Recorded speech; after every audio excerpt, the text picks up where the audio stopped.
Amém, amém, amém. Jesus é o Senhor. Irmãos, boa noite. Jesus é o Senhor. Como o Magno falou, nós estamos recebendo os irmãos de São Tomé e Príncipe. Encargo da região 6, cuidar de São Tomé e Príncipe, Namíbia e também Angola. E agora a gente teve condições e nós trouxemos os dois irmãos, já passamos por alguma cidade do Espírito Santo, e dentro da minha agenda que eu viria para Carlos Chagas, então a gente aproveitou e trouxe os irmãos, e a gente então amanhã nós vamos ouvir um pouco do compartilhar deles, essa palavra que o irmão Pedro tem falado para nós, agora a conferência, a importância do continente africano para trazer o Senhor de volta. Nós sabemos que toda aquela palavra que foi falada na oficina, na terça-feira, com respeito a missões, o irmão Pedro deixou muito claro que o filho varão, a visão que o irmão Dong teve desde 1999, a visão da África, o continente como uma figura de um feto sendo gerado. Então ali nós vimos a necessidade de investirmos no continente africano para que o Senhor possa então voltar e assim arrebatar a sua igreja. Então o irmão Pedro deixou muito claro que não é que só a África vai ter o filho varão, mas em tipologia a África representa esse feto que está sendo gerado. Você que é visitante, você que é um irmão novo, depois procura os irmãos para os irmãos explicarem Apocalipse capítulo 12 junto ao mapa mundi. Então a África não é que o filho varão ele vai ser formado só na África, mas a África também tem parte na formação do filho varão. E a África, por centenas de anos, recebeu o evangelho da graça.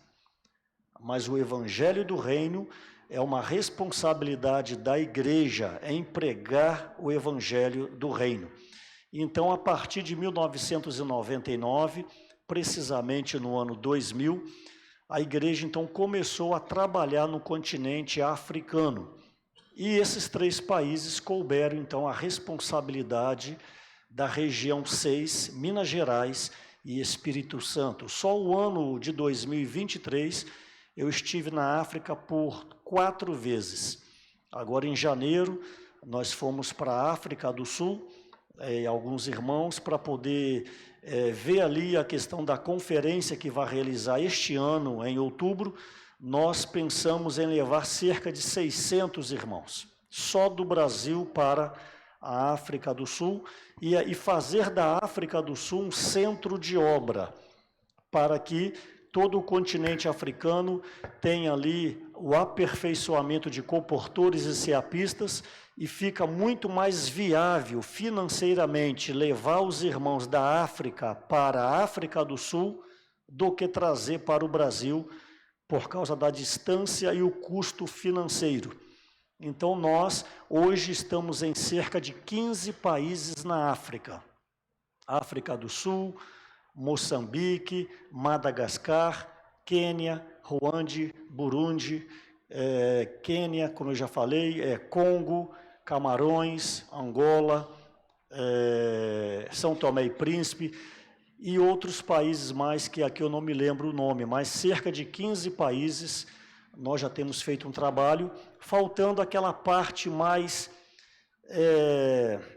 leste, que ali é uma parte mais muçulmana, e como o Pedro tem falado, se houver um chamamento do varão macedônio, por que não?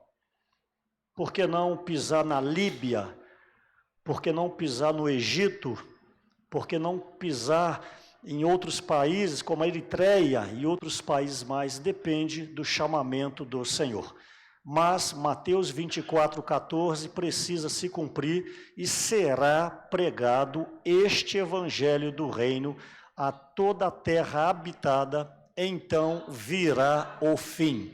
O fim vai vir quando o evangelho do reino for pregado. E para isso, então, a importância de gerar mais missionários, gerar mais colportores, mais ceapistas. Por isso, esse trabalho forte no continente africano, e nós contamos com as orações e também as ofertas de cada um de vocês, porque os custos são altíssimos. Eu devo estar voltando agora, dentro da possibilidade, e também mais alguns cooperadores, para Angola e São Tomé e Príncipe, para levar alguns colportores para ficarem lá por 3 meses, 6 meses e, por que não, até 1 ano. Só que agora nós precisamos ter uma visão mais ampliada, que não são só esses 3 países. A obra na África é um todo. Então, nós também vamos cooperar, mesmo que de forma indireta, com a Tanzânia. Eu esqueci da Tanzânia, né? Com a Tanzânia, Uganda, esses países todos que eu falei, Quênia, Camarões. E o encargo nosso é produzir entre os africanos obreiros e cooperadores, para que eles mesmos possam atuar mais na África. Por exemplo, irmãos do Quênia poderão ajudar a África do Sul, irmãos de Madagascar ajudar irmãos do Congo cooperar com irmãos da Tanzânia, irmãos de Uganda. Então, este é o encargo, a África num todo. A obra é uma só. Amém? Então, essa é uma panorâmica do que nós temos trabalhado ali no continente africano. E para hoje eu gostaria de compartilhar um pouco alguns encargos ainda da semana passada, essa frase do versículo 30, onde João Batista falou, convém que ele cresça, ele quem? O Senhor Jesus, e convém que eu quem? João Batista, diminua. Eu quero trabalhar nessa frase em cima de, é muito fácil falar, mas praticar é que é o problema. E o irmão Pedro tem nos ajudado a não sermos levados pela fala mansa, pela fala doce, por uma fala que te atrai, mas que esse falar, ele não produz o encargo da obra do Senhor. Nós não estamos mais na era de palavras maravilhosas, palavras poderosas.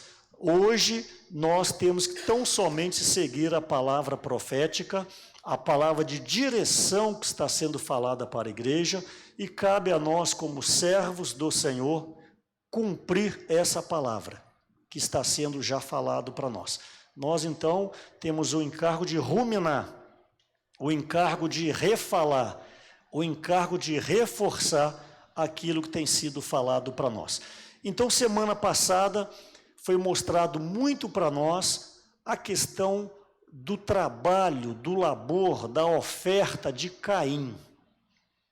Sim, é uma palavra já conhecida, você talvez poderá até falar sobre isso, mas na prática essa palavra alcança cada um de nós. Se nós não absorvermos essa palavra, nós também poderemos ser reprovados naquele dia.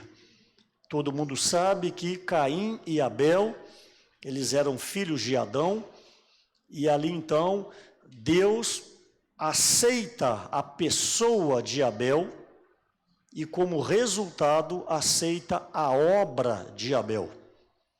Ao passo que Deus rejeita Caim e, como consequência, rejeita a sua obra. Só aí é um princípio importante, muito profundo para nós.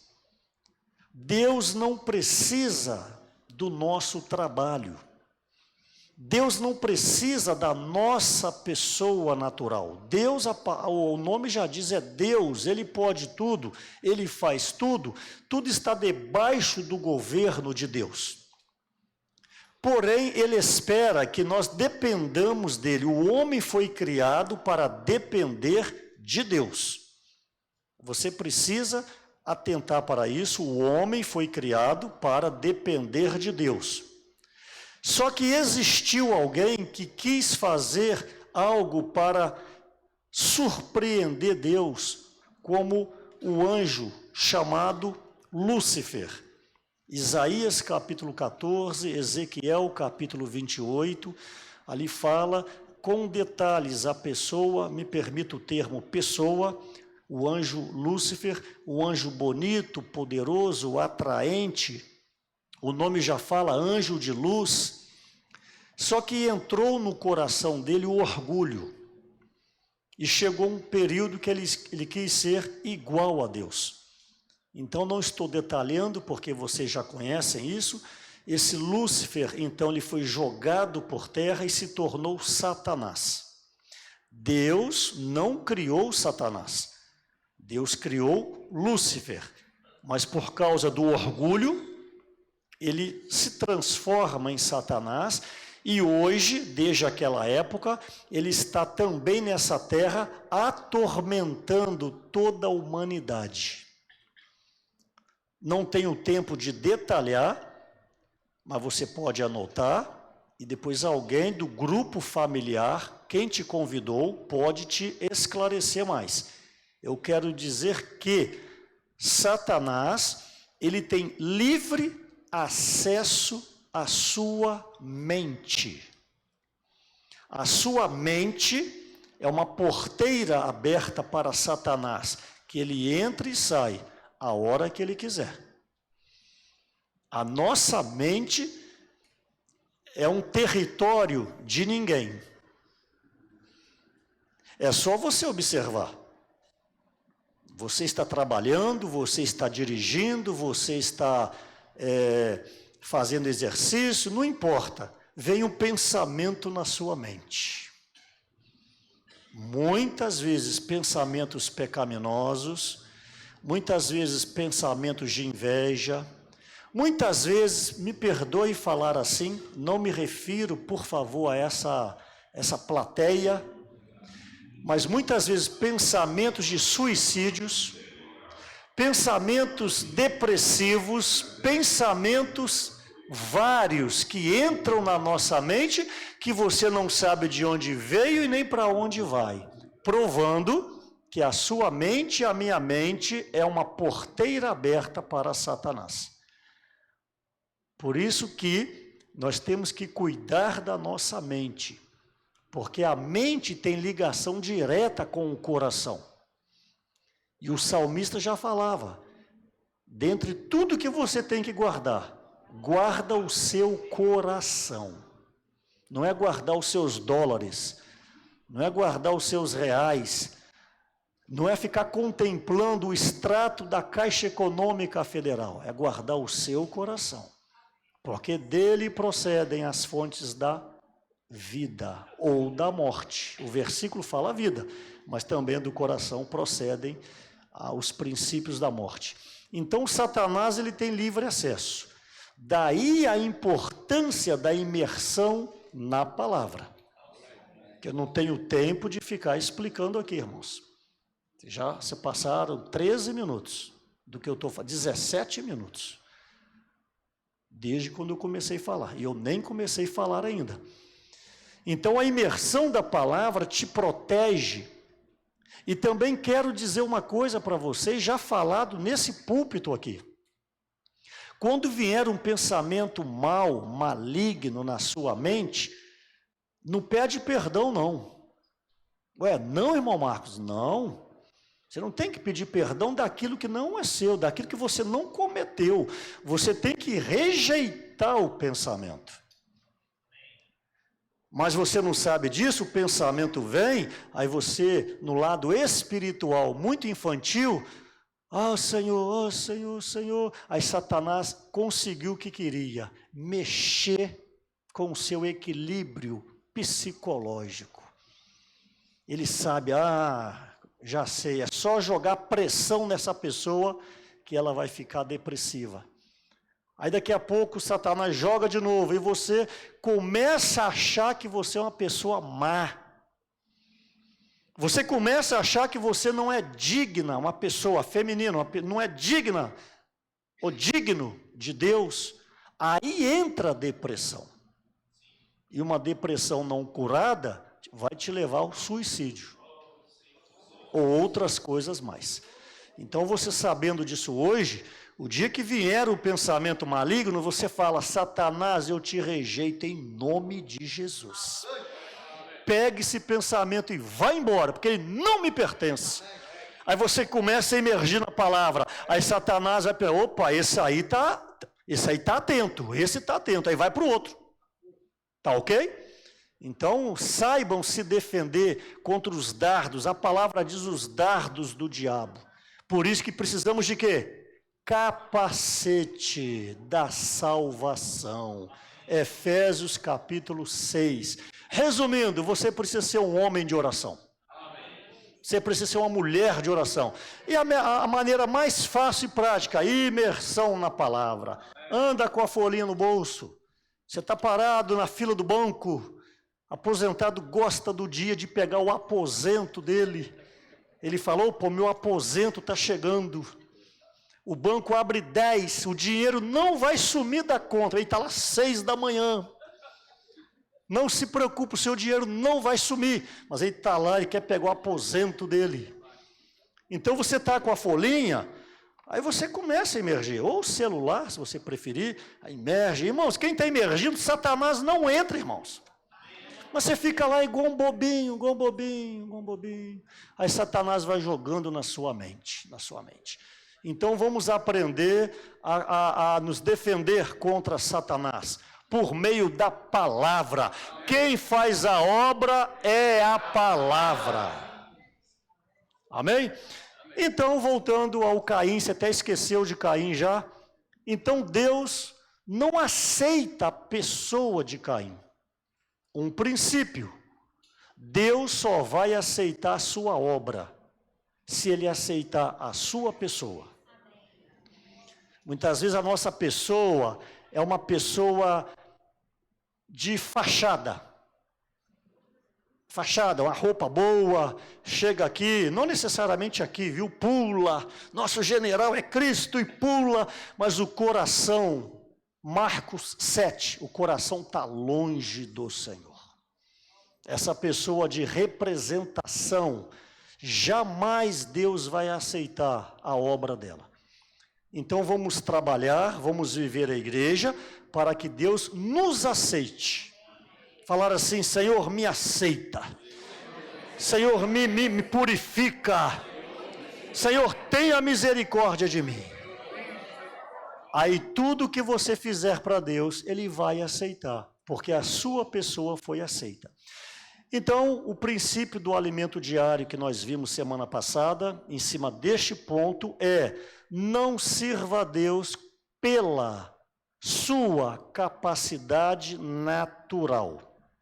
Aqui no nosso meio, eu não conheço a maioria de vocês assim por nome, mas no nosso meio tem pessoas capacitadas, tem pessoas aqui no nosso meio com 3º grau, tem pessoas aqui que têm boa formação, talvez doutores, temos aqui advogados, profissionais liberais, irmãos aposentados, irmãos fazendeiros, temos aqui irmãos comerciantes,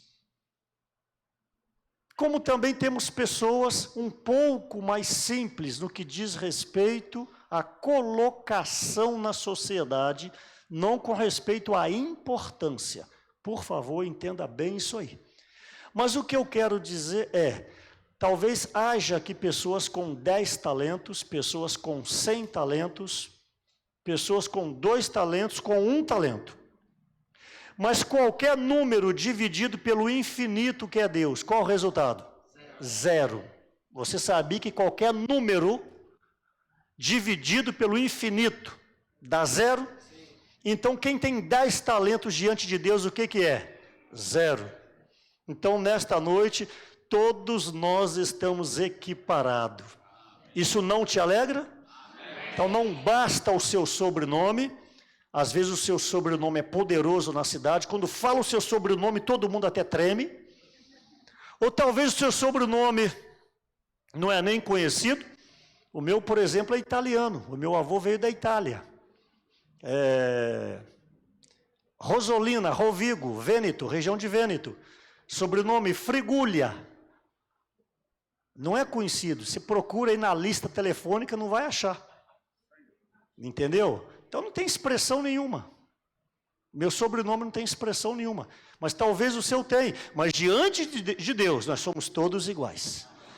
Fala assim, diante de Deus, nós somos todos iguais.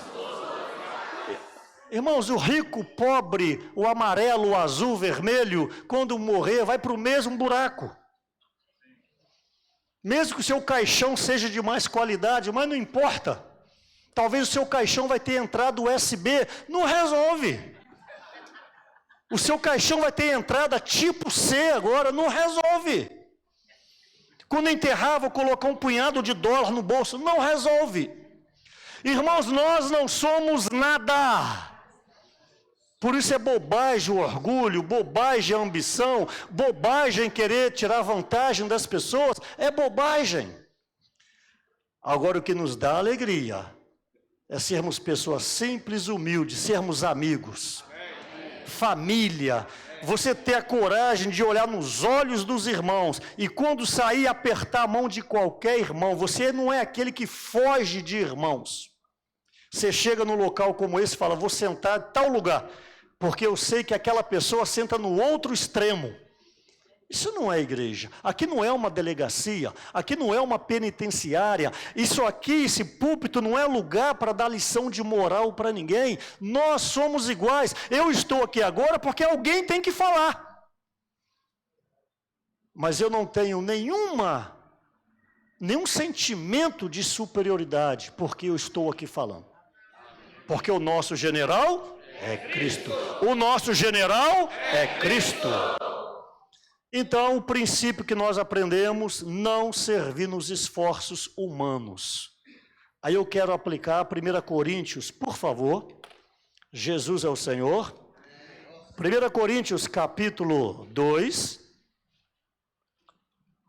Por favor, anotem esses princípios. Não servir na igreja pelos esforços naturais. Já mostrei que por mais capacidade que você tenha, dividido pelo infinito é zero. Olha o que o apóstolo Paulo fala em 1 Coríntios, capítulo 2, versículo 3 e 4. E foi em fraqueza, temor e grande tremor, que eu estive entre vós. Paulo, quando foi a ter com os coríntios, ele não chegou por cima, tipo, eu sou o apóstolo, eu sou maior do que vocês. Não, ele chegou com temor, chegou com tremor, porque ele sabia que ele é apenas um homem. Aí olha o versículo 4, a minha palavra e a minha pregação não consistiram em linguagem persuasiva, de sabedoria, mas em demonstração do Espírito e de poder, para que a vossa fé não se apoiasse em sabedoria humana, e sim no poder de Deus. Paulo era uma pessoa extremamente capaz. Podemos inferir que Paulo falava, de acordo com a Bíblia, o aramaico, o hebraico, o grego e o latim. E o homem tinha cidadania romana, tinha um passaporte vermelhinho, passaporte europeu. Eu estou aqui, irmãos, aplicando, por favor. Então, Paulo era um poliglota. Paulo estudou na melhor universidade de Harvard, nos Estados Unidos, em Boston, em Massachusetts. Instruído aos pés de Gamaliel.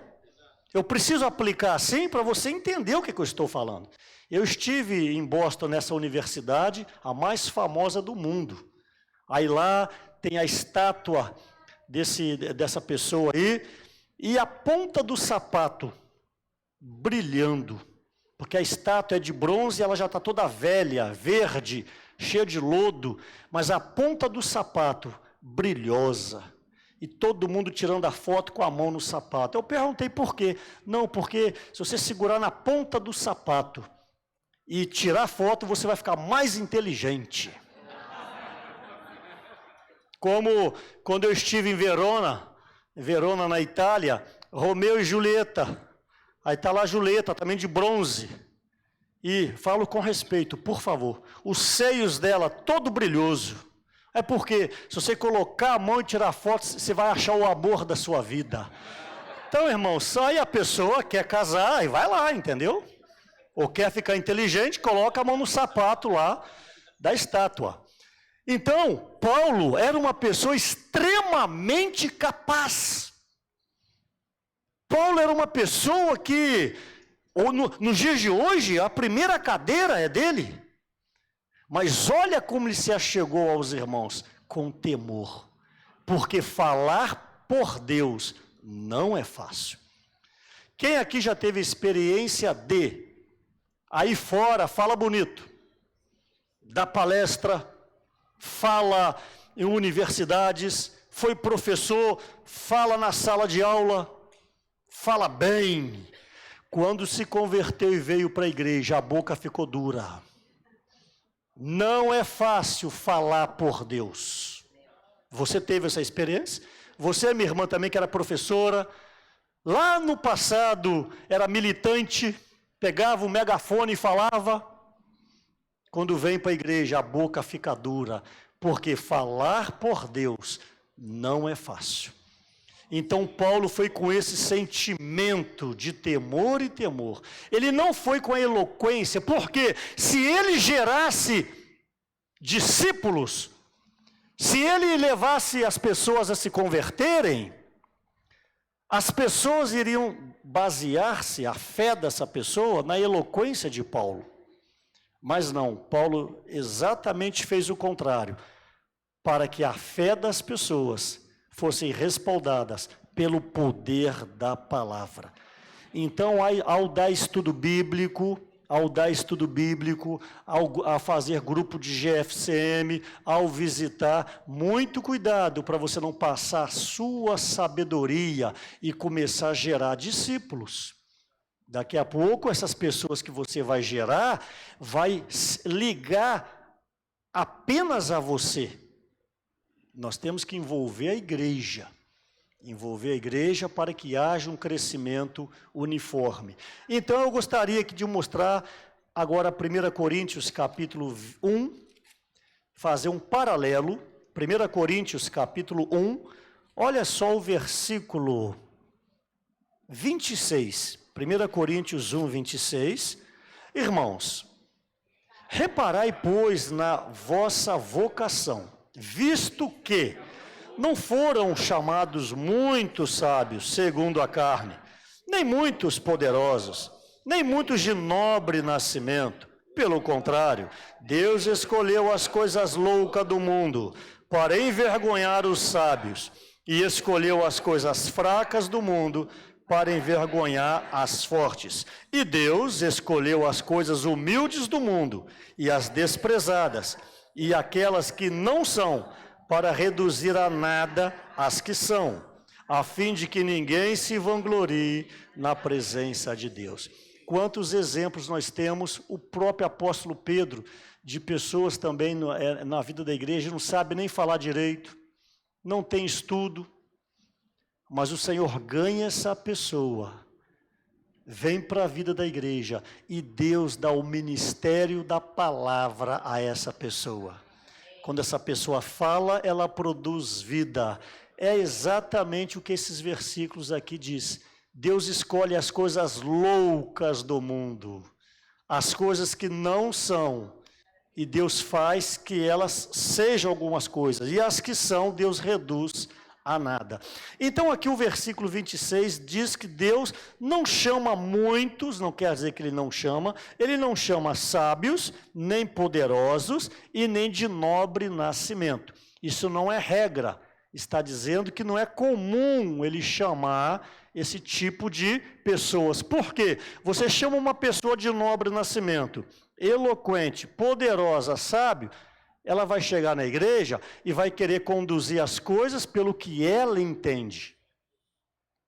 Eu sei, eu consigo, deixa comigo, aí o orgulho sobe.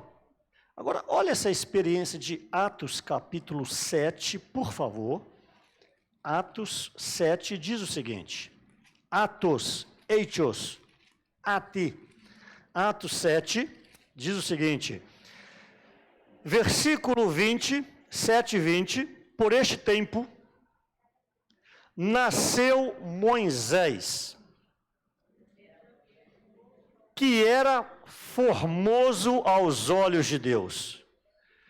Esse Moisés, o 21, quando foi exposto à filha de Faraó, o recolheu e criou. Então, preto no branco, de quem que Moisés era filho? Da filha de Faraó. Nobre nascimento? Sim ou não? Lá diz que não chama de nobre nascimento. Eu quero fazer um paralelo. Ok? 22. E Moisés foi educado. Quem é educado, podemos inferir, é um sábio. E lá fala que não chama sábio. Ok? Em toda a ciência dos egípcios. Na época, o Egito era o centro do mundo. Não é apenas sábio. Sábio na ciência dos egípcios. E era o quê? Poderoso. Lá diz que não chama poderosos. Não sei se você está entendendo o paralelo que eu quero fazer. Deus chama, só que essa pessoa precisa passar por morte e ressurreição. Deus chama Moisés. Quem você é? Filho da filha de Faraó. O Faraó, o rei, o presidente é meu avô. Olha só o currículo dele. Tudo ele sabe, né, Jeremias? Está entendendo a parábola, né? Tudo ele sabe, né? Tudo ele sabe, qualquer assunto ele sabe. Guerra, artes marciais, construção civil, toda a ciência egípcia. E o homem é poderoso. Deus, então, chama, o que ele achou? Deixa comigo. Deixa eu mostrar para vocês como que funciona a mente de uma pessoa eloquente. Quer ver como? Por favor. Atos capítulo 7, 25. Olha como que funciona a mente de uma pessoa capaz. 25. 7, 25. Eu estou em Coríntios. Pode ler, pode ler. Ora, Moisés...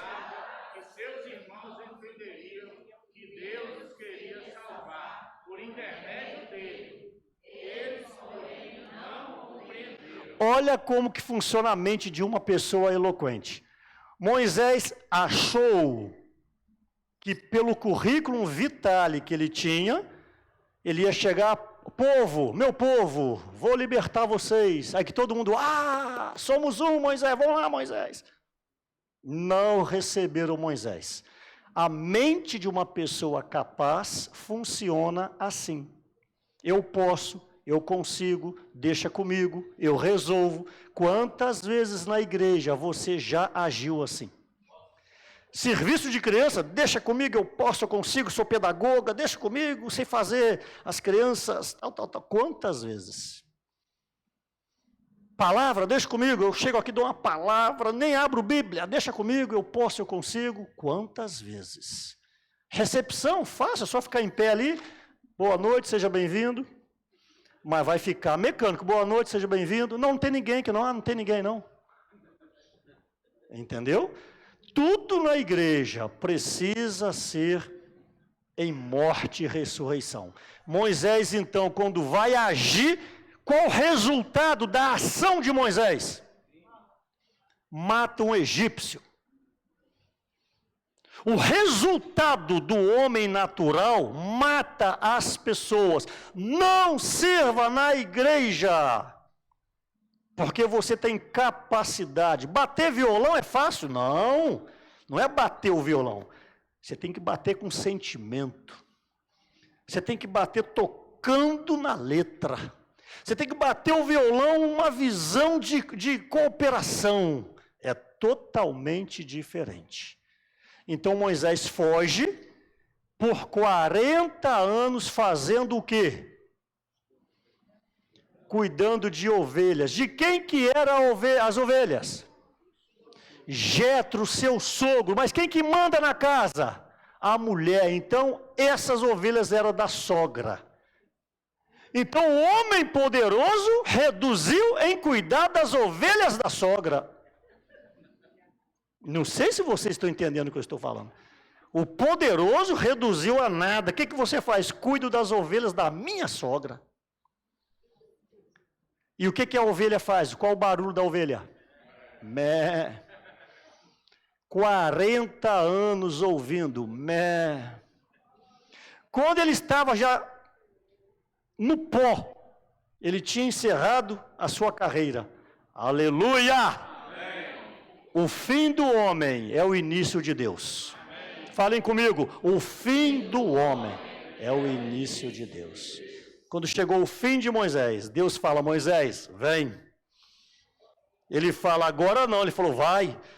E ele foi e libertou o povo do Egito. Então, esses princípios espirituais, em nome de Jesus, nunca se esqueçam. Sirva na igreja, mas primeiro cuide da sua pessoa. Zele para que Deus aceite a sua pessoa. Você chegar numa reunião como essa sábado, você tem que passar segunda, terça, quarta, quinta e sexta orando. Senhor, me capacita, Senhor, me dê graça, Senhor, perdoa os meus pecados, Senhor, leva a ter intimidade com o Senhor, Senhor, se achegue a mim. É um trabalhar durante a semana para você chegar numa reunião, apresentar a Deus o resultado do seu desfrute. Aí Deus já te aceitou, o que você oferecer então também vai ser aceito por Deus. Então, nós temos que não ficar achando que a gente é alguma coisa. 1 Coríntios capítulo 4, versículo 1, diz o seguinte, 4, 1, assim, pois, importa que os homens nos considerem como ministro de Cristo e despenseiros do mistérios de Deus. Então, não fique achando que você é alguma coisa. As pessoas que têm que ver em você a sua utilidade. Eu não sei também se vocês entenderam esse versículo. Não fica achando que você é. As pessoas é que têm que achar que você é. Por meio, então, de um testemunho, por meio de um viver elevado. A sociedade, quando fala de Carlos Chagas aqui, em Carlos Chagas, e aquela irmã? Não, tem um bom testemunho. E aquele irmão tem um bom testemunho. Se você não tem bom testemunho, compra e não paga. Daqui a pouco você não pode passar em frente ao açougue do Valfrido que você deve 1 quilo de carne. Você tem que passar na rua de trás. Daqui a pouco não passa em frente à irmã que corta cabelo, que você cortou o cabelo e não pagou. Daqui a pouco você não tem rua para andar mais em Carlos Chagas. Aí quando alguém citar o seu nome, não, essa pessoa não tem um bom testemunho. Pega alimento diário no serviço de literatura, não paga. Então nós temos que ser pessoas que deem um bom testemunho para que as pessoas nos considerem como de fato ministros do Senhor. Então essa experiência da sarça ali que Moisés teve de Êxodo capítulo 3, Moisés viu uma sarça, uma árvore, um arbusto, um espinheiro pegando fogo, e ele ficou olhando aquilo ali, meia hora, 1 hora, 2 horas, ele percebeu que o arbusto, o espinheiro, ele não se consumia. 4 horas pegando fogo e o negócio não acaba. Aí Deus, o Espírito do meio daquele fogo, fala com ele. Qual o princípio? Moisés, este fogo que você está vendo, a origem, o combustível não é a madeira, o combustível é o Espírito. Eu sou o combustível, a origem desse fogo. Então, a origem do nosso serviço a Deus não é a nossa capacidade, não é a nossa eloquência. A origem sempre tem que ser Deus. Quando você entende isso, não tem lugar para orgulho, não tem lugar para ambição. Você sabe que não foi você quem fez, foi o Senhor quem fez. Amém? Então, avançando agora, por causa do horário, eu quero falar um pouquinho também da semana passada sobre João Batista. João Batista, livre de nós aqui falar mal de João Batista. Há pessoas em grupos cristãos que, se você mostrar isso aqui, ele fica chateado, porque é o São João Batista. Não mexe com o meu santo predileto, não. Entendeu? Mas a Bíblia, ela não oculta nada. A Bíblia mostra que todo homem é pecador, todo homem é fraco. Mas João Batista, eu quero dizer que, o irmão Pedro falou sobre isso, ele fez um trabalho excepcional. João Batista fez um trabalho invejável. Por quê? Você tem que se colocar no lugar de João Batista. João Batista viveu numa era que não era nem o Antigo Testamento e não era nem o Novo Testamento. Mas, por outro lado, era o Antigo Testamento e era o Novo Testamento. Olha que complicação. Então, ele viveu numa época de transição. Por isso, quando muda o governo, no Brasil é assim, aos primeiros 100 dias do governo. Os primeiros 100 dias dá uma meia panorâmica como que vai ser o governo.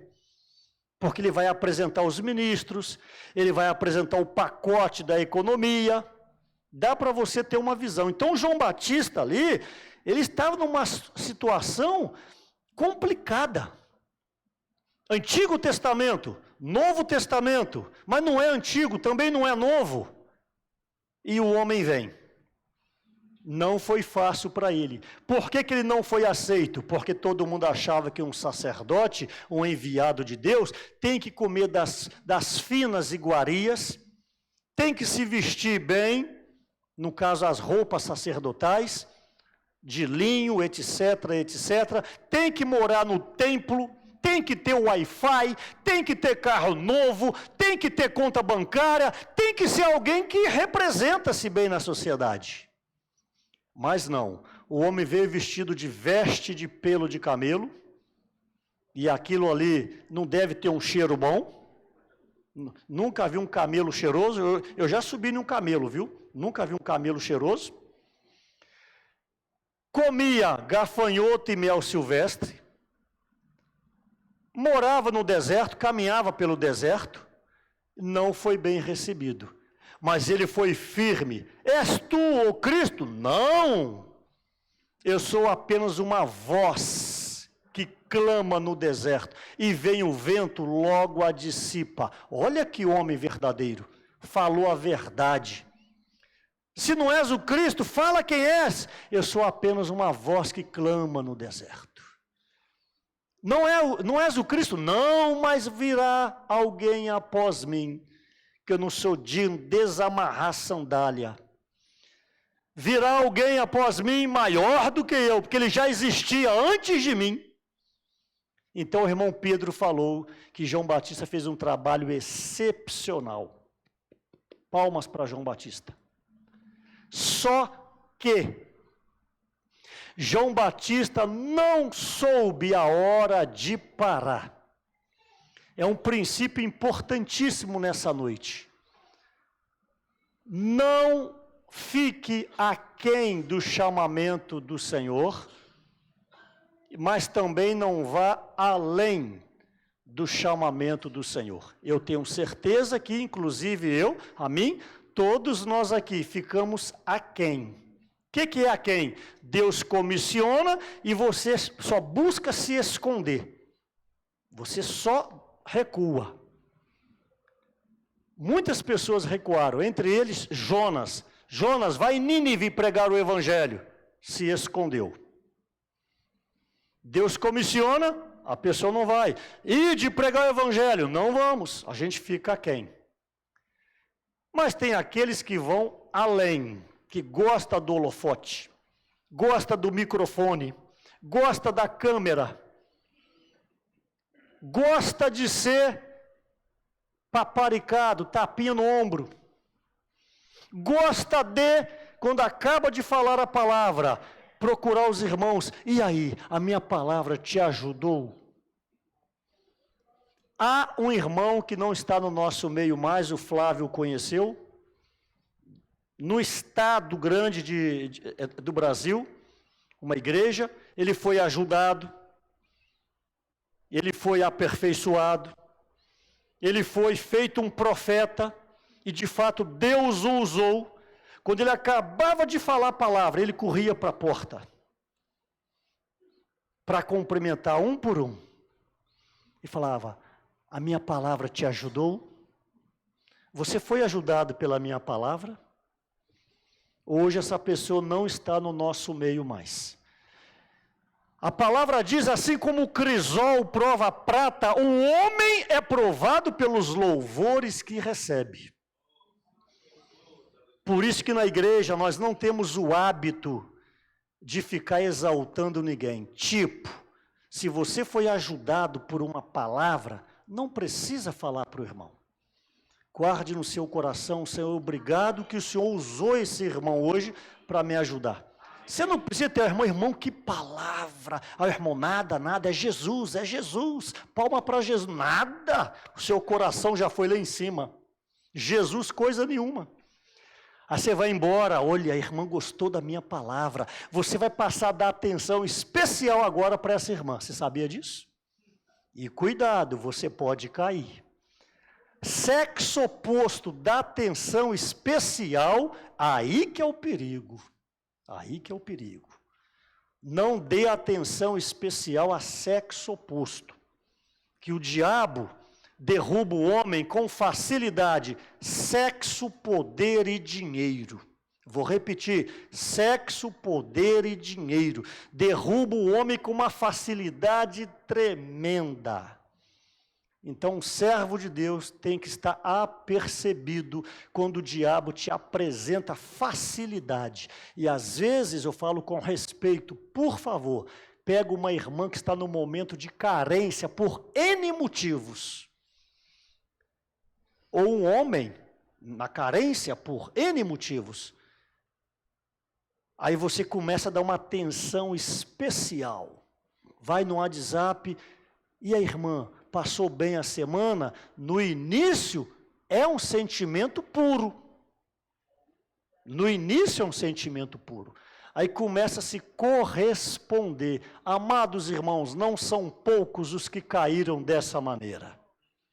Não são poucos os que caíram dessa maneira. Então esses princípios, saber qual é a sua comissão, não vá além. Então quem foi além? Primeiro exemplo, Saul. Saul foi chamado para ser um rei, mas um certo momento da sua vida, ele sacrifica um animal e oferece a Deus. Saul, você não é um sacerdote. Eu não lhe chamei para ser um sacerdote. Eu lhe chamei para ser um rei. Já agora, Saul, passou de ti o reino. O homem perdeu, me permita aplicar, o homem perdeu o trono, porque matou um cabrito. Mas o que está atrás deste cabrito? Que era a ação de um sacerdote, não era a ação de um rei. Eu não sei se você compreende isso. Quantas vezes na igreja você quer colocar a mão onde você não foi chamado? Quantas vezes na igreja você quer dar opinião naquilo que não compete a você? Então Saul perdeu o seu reinado, porque ele foi além. Outra pessoa que foi além, João Batista, que é a pessoa que nós estamos falando. Projeta, fazendo a gentileza, João 3, projeta, fazendo a gentileza, o versículo 29. Olha o que diz João 3, 29. Preste atenção, tal, do noivo, tal, já lemos? Pois esta alegria, que alegria, viu o noivo, já se cumpriu em mim. Ele está aqui confessando que chegou o fim do seu ministério. Que ministério? Eu vou aplicar. O irmão Marcos gosta de falar aplicando. Quando o Espírito Santo chama João Batista e comissiona ele, eu estou, irmãos, repetindo, aplicando, porque ele tinha o Espírito Santo desde o ventre. Ok, ele foi chamado para ser o precursor. Quando o Espírito Santo chama, eles foram num cartório, pela terceira vez, estou aplicando. Não vai sair por aí, o irmão falou que o Espírito Santo entrou no cartório, pelo amor de Deus, tá ok? Mas eles foram no cartório, e o Espírito Santo falou assim: eu quero te empregar por 3 anos, 3 anos e meio, tá bom. Olha, o que eu tenho que fazer? Você vai preparar o caminho do Senhor Jesus. Quando Jesus chegar, então tá, ok, assina aqui, assina, eu vou te pagar tanto. Pronto, começou o trabalho dele. Quem é empresário aqui, profissional liberal, um contrato tem validade até o quê? Até a data. Contrato de aluguel. Não pode sair antes de 1 ano, vai pagar multa. Mas deu, ô Cleomar, você que é advogado, deu 1 ano e 1 dia. Não vale mais nada, ok? Você que é advogado, me ajuda aí. Entendeu? Então, qual é o contrato de João Batista? Até quem chegar? Opa, então vamos ver se Cristo chegou? João Batista foi. João 1,29. Eis o Cordeiro de Deus que tira o pecado do mundo. João 1,35. Olha lá, ele é o Cordeiro de Deus que tira o pecado do mundo. E então, João um dia está batizando. A Bíblia diz, João 3, que João Batista não conhecia Jesus. Ok? Eles poderiam ter se visto quando tinha 1 ano de idade, aí Isabel foi para um lado e Maria para o outro, eles não se conheciam. A Bíblia diz.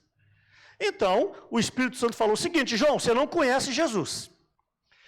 Será aquele que quando você batizar vai descer na forma de uma pomba, o Espírito Santo. Eu fui na Suécia agora em dezembro, e foi uma experiência única, eu peguei menos 22 graus. Você não sabe o que é isso, que essa noite em Carlos Chagas fez 50 graus. De ontem para hoje fez, irmãos, fez, porque era 3 da manhã, eu estava acordado. Eu falei, não tem condição. Eu estou falando de menos 22. E tava nós, aí o irmão nos levou 11 da noite para ver a aurora boreal. Eu nunca vi a aurora boreal, né? E era muito acima de Estocolmo, 2 horas de voo, já virando o globo, quase que cai do outro lado do globo, lá na virada do globo. Aí ficou nós lá, cadê a aurora? Aí a aurora nada, fomos embora e não vimos a aurora boreal. Eu quero dizer o seguinte, pesquisando na internet depois, eu não precisava ficar assim. Se a aurora aparecer, meu amigo, você vai ver de longe, um negócio azul, um negócio verde, depende os átomos ali que forem quebrados, né, porque são as luzes. Eu quero dizer o seguinte, uma visão de ver um Espírito Santo descendo, irmãos, nós não sabemos o que é isso, não. Então, tudo bem, fizeram uma fila para batizar, Jesus não furou a fila, ele poderia, me dá licença, sou filho de Deus, me dá licença. Não, João Batista batizou é porque o contexto, você tem que entender o contexto, tá?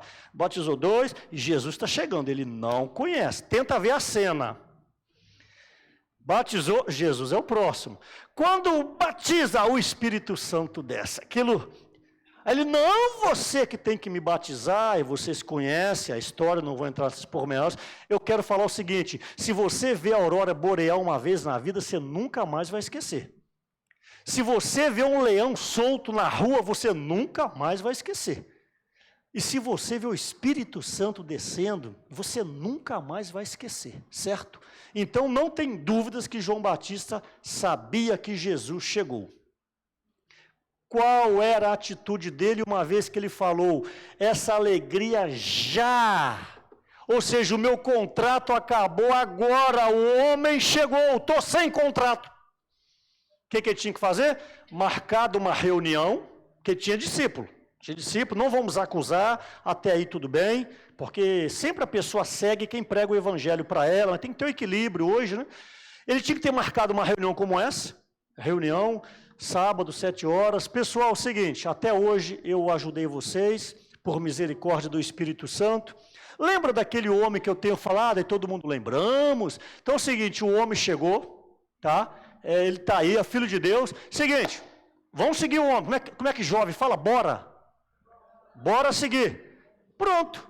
Irmãos, ali este homem estaria cumprindo a vontade de Deus. Mas ele não suportou perder o holofote. Ele não soube lidar com a popularidade. Ele não aguentou deixar de ser chamado mestre, que eles chamavam ele de mestre. Aí olha a figura, João 3, batizava Jesus de um lado, e a Bíblia diz também João Batista batizava. O que aconteceu? Concorrência. Quem que concorre com Jesus e acha que vai ganhar? Irmãos, olha a loucura do homem quando ele está com a mente voltada para a popularidade. O homem não raciocina mais. Olha a loucura. Mas na pregação dele é bonita. Convém, que é o título, convém que ele cresça e que eu diminua. De palavra, o homem fala bem. Mas de ação, nota zero. Quantos de nós aqui agimos assim? Fala bonito, mas não age assim. Nós que somos casados, eu não estou aqui assim, puxando para lado nenhum, eu sou bem equilibrado nisso, mas vamos falar da nossa amada esposa, quem é casado aqui. A gente fala bem da esposa, mas muitas vezes nas ações dentro de casa, não é bem assim. Então também é o momento da gente repensar, revisar. O Isidro está aqui, eu fui a São Tomé e Príncipe 3 vezes, o Senhor deu a graça. A primeira eu fiquei refém lá, vocês lembram? Que teve a greve dos pilotos, mas o Senhor também foi provisão do Senhor, que muitas coisas aconteceram. Ele vai falar um pouco amanhã. E quantas vezes que eu ajudei os irmãos de São Tomé, com respeito à esposa. Primeira pessoa a ser apacentada é a esposa. Não adianta você vir para o local de reunião, grito de imersão, grito de guerra, imersão, gravatinha bonita, paletó, mas em casa não tem uma vida adequada. Irmãos, primeiro aceitar a pessoa, depois a obra. Então, João Batista, ele perde a utilidade para Deus. E quando alguma coisa na sua casa não serve, o que você faz? Joga fora. É bem verdade que tem gente que não joga fora por nada, vai guardando entulho. Toda casa tem um quarto de entulho. Você não vai usar isso nunca. Não, mas eu tenho a minha tataravó que me deu 1720. Você não vai, não, mas isso aqui um dia vai me servir. Todo mundo é assim. A camisa está desbotada, está cheia de tinta. Todo mundo aqui tem uma bermuda suja de tinta, gente. Tem na gaveta, sujo de nódia, de banana. Todo mundo tem uma bermuda em casa. Todo mundo tem uma camisa do vereador de 1980. Aí olha a figura, o maridão domingo depois do almoço, que ninguém dorme depois do almoço, eu já falei isso. Domingo depois do almoço alguém dorme? Aí está lá a figura do maridão, falo com respeito, barriga de leite, barriga grande. Aquela camisa do vereador curta, aquela bermudinha igual pessoa internada no CTI, aquela bermudinha molinha. Olha a figura desse maridão. Olha a figura desse maridão. Irmãos, vamos poupar a nossa esposa de uma imagem dessa. Vamos poupar a nossa esposa de uma imagem dessa. E por outro lado, o Reinaldinho falava. As irmãs também têm que cuidar do cabelo, fazer unha, senão vai virar uma bruxinha. Essa palavra é do Reinaldo, não fica chateado comigo. O Reinaldo falava, as irmãs têm que se cuidar, senão vai virar uma bruxinha. Tem 2 anos, irmão, que você não arranca cutícula. 2 anos, irmão. 2 anos que você não dá uma geral no seu cabelo. Então, irmãos, João Batista perde a utilidade para Deus. Porque não suportou perder a popularidade, foi além do contrato. João Batista trabalhou sem carteira assinada agora. Venceu o contrato, não tem carteira. Eu quero dizer uma coisa, em 2022, eu entrei em contato com um irmão de uma igreja aí que trabalha no INSS. Eu falei, irmão, vê minha situação aí. aposentadoria. Ele falou, irmão, se você pagar os atrasados, eu te aposento abril do ano que vem. Eu falei, sério? Ele falou, sério. O que precisa aí? Se você pagar 30 mil reais, 30 mil uns quebrados. Não, porque eram os atrasados. Eu falei, eu pago. Paguei 30 mil e uns quebrados. Falei, poxa, aposentar. Fiquei feliz, vou pegar meu aposento também, né? Aí passou um mês, 2, 3, o negócio não entrava no INSS. Eu falei, tem um negócio errado. Eu falei, irmão, não entrou nada aqui ainda não. Aí ele todo sem graça, o irmão, me perdoa. Mudou a regra em 2019. E mudou mesmo, 2019. Ou seja, você só vai aposentar com 65 anos. E meus 30 mil? Eu falei, Senhor Jesus. Juntei o dinheiro que eu não tinha. Falei, Senhor Jesus. Aí eu falei mal dele, briguei com ele, não. Falei, Senhor Jesus. Aí passaram uns 4 meses conversando com outra pessoa. Não, você pode pedir uma restituição. Falei, pode. Aí fui na Receita Federal. Resumindo, me devolveram 27 mil, eu estou agradecido. Perdi 3 mil. Não sei porquê, que eles não explicam. E peguei 27 mil de volta. O que eu quero dizer? Eu trabalhei com medicamento 19 anos. Trabalhei em farmácia e fui representante comercial. E na época meu pai falava, paga como autônomo, porque não tinha vínculo com a empresa. É uma empresa de Anápolis, Goiás. Paga como autônomo, jovem não obedece os pais. Entrava aqui, saía aqui. Irmãos, eu teria 19 anos a mais, já teria aposentado. Trabalhei no Banco do Brasil em 1984. Trabalhei 2 anos no Banco do Brasil, 84 e 85. O primeiro emprego, carteira assinada. Só que eu trabalhei sem carteira assinada, perante o governo não vale nada. Então preste atenção agora. Servir a Deus sem carteira assinada, no reino não vai ser contabilizado para aposentadoria, não. Não sei se você está me entendendo. Então, talvez você está servindo a Deus agora, mas não tem carteira assinada. O que é a carteira assinada? Está fora do propósito de Deus. Você está servindo, não está assinada a sua carteira. Naquele dia, afastai-vos de mim, que eu não vos aprovo, eu não vos conheço. Portanto, vamos pedir ao Senhor, Senhor, assina a minha carteira. Fala comigo, Senhor, assina a minha carteira. Assinar a carteira é, Senhor, me aceita. Senhor, cria vínculo empregatício comigo. Senhor, aceita o meu serviço ao Senhor. Porque senão, você vai ficar como eu, sem aposentadoria. Trabalhei, mas não tinha vínculo com o governo. Servi, não tenho um vínculo com o Espírito Santo. Por quê? Eu estou trabalhando no meu esforço natural. Eu espero que isso possa nos ajudar. E só vou finalizar.